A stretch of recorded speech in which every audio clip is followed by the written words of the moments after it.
नमस्कार।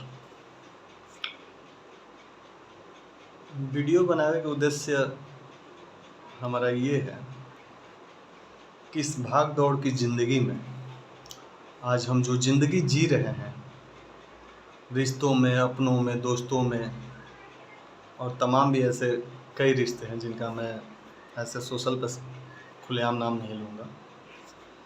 लेकिन सबके ज़िंदगी में मैंने ये देखा है कोई आया, कोई गया, कोई रुका, कोई टिका। इन सभी रिश्तों में सबका बदलाव हुआ है और ये विधि का विधान भी रहा है कि बदलाव जीवन में ज़रूरी है। शादी बाद भाई का भाई के प्रति प्रेम बदल जाना, बहन की शादी के बाद भाई के प्रति प्रेम बदल जाना, माँ के प्रति प्रेम बदल जाना या किसी भी व्यक्ति को, पूरी दुनिया में मैं बात कर रहा हूँ, हर रिश्तों में बदलाव आया है, सोच बदला है, नीयत बदली है, विचार बदले हैं। लेकिन बदली नहीं तो ज़िंदगी में सिर्फ एक रिश्ता, माँ। माँ का प्यार कभी जीवन में नहीं बदला है किसी भी व्यक्ति के लिए, वो चाहे शादी बाद चाहे शादी पहले। माँ वही प्रेम शादी बाद भी अपने बच्चों को देती है जो शादी पहले उनका वो प्रेम होता है। सिर्फ सोच बदलती है तो अपने बच्चों की,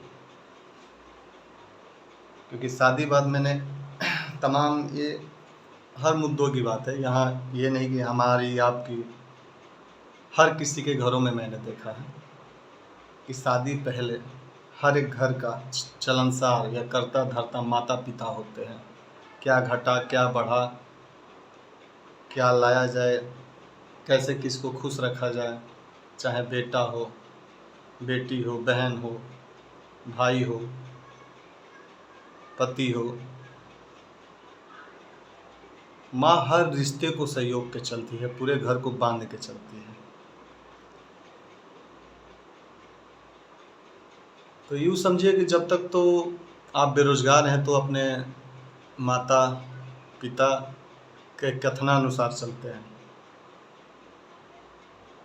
और बात जब वही आ जाती है, आपको रोजगार मिल जाता है, आप कोई पद प्रतिष्ठा पा जाते हैं या कोई भी अन्य चीज़ जिसमें लक्ष्मी जी का अपार आपके पास भंडार होने लगता है, तो उस समय आप अपने अनुसार ज़िंदगी जीना चालू कर देते हैं। कहाँ आना, कहाँ जाना, तो मैंने अक्सर देखा है।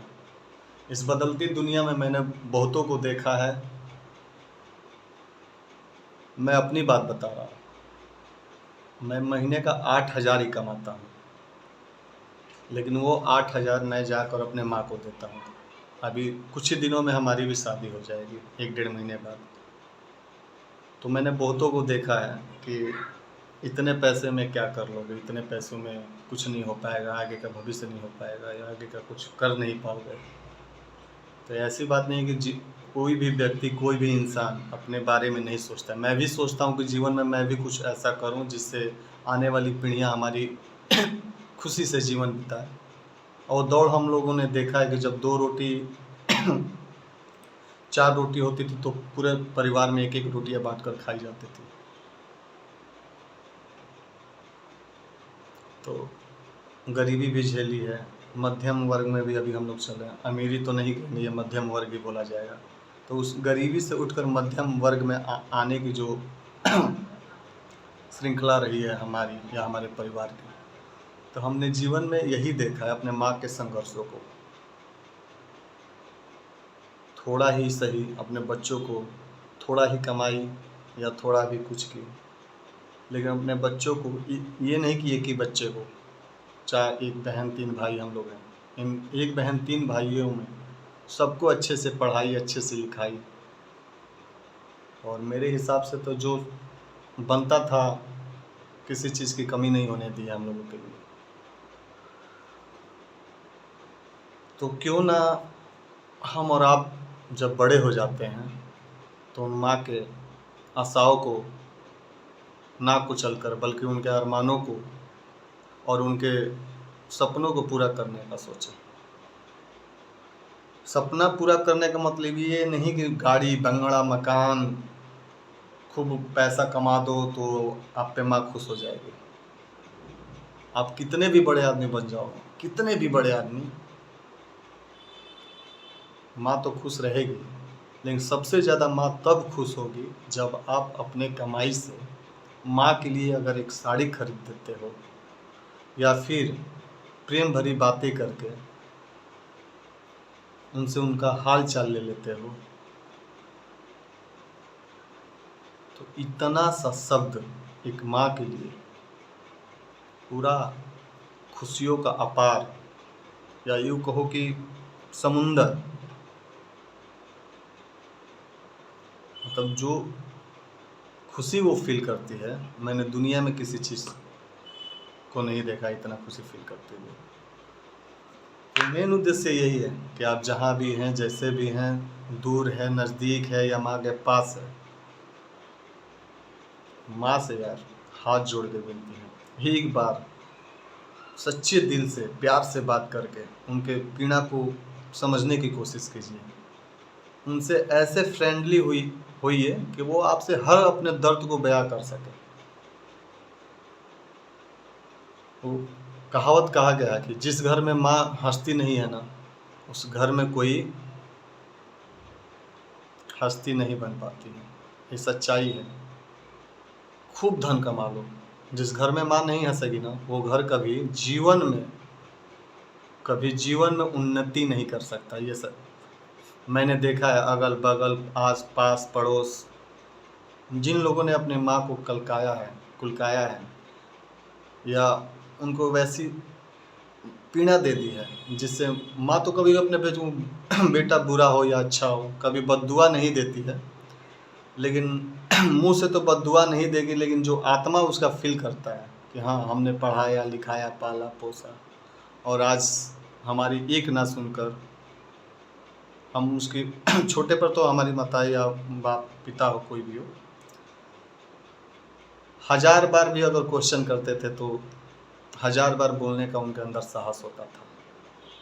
लेकिन एक आज के समय में ऐसा परिवेश आ चुका है कि अगर आप कोई चीज़ गलत करने जा रहे हैं, अगर माँ के मुख से उसके विरोध में कोई बात निकल गया तो आप खुद को इतना बड़ा होशियार और इतने बड़े चालाक समझ लेते हो कि ऐसा लगता है कि धरती पर आपसे बड़ा कोई समझदार व्यक्ति है ही नहीं, जबकि सरासर गलत है। क्योंकि आप और हम अभी वो लाइफ जी रहे हैं जो अनुभव करने की उम्र होती है। आगे चल के जैसे जैसे उम्र बीतती जाएगी खुद समझ में आने लगेगा सबको, मैं हूँ या कोई भी है या दुनिया की कोई भी व्यक्ति हो, समय के साथ सबको समझ आ जाएगा कि हाँ, एक अनुभवी माता पिता का कहना ना मानना आने वाले समय में कितना कष्टदायक और पीड़ादायक होता है। ये जब आप उस दौर में गुजरेंगे तो समझ में आ जाएगा। तो सभी भाइयों से हाथ जोड़ के निवेदन है, अपने माता पिता का सम्मान करें और उनका कहना हमेशा के लिए सदैव अपने सराखों पर रखें और उनके विचारों को सुने, उनके ज़िंदगी जी हुई अनुभव को समझें। दुनिया में आपको किसी भी टीचर, किसी भी अध्यापक या किसी भी चतुर या किसी भी समझदार व्यक्ति की ज़रूरत नहीं पड़ेगी जब आप खुद वो सारा गुण अपने माता पिता में देखेंगे, क्योंकि उन्होंने अपनी ज़िंदगी जी होती है। तो नमस्कार, प्रणाम। यहीं से अपनी वाणी को विराम देते हुए सभी भाइयों को मेरा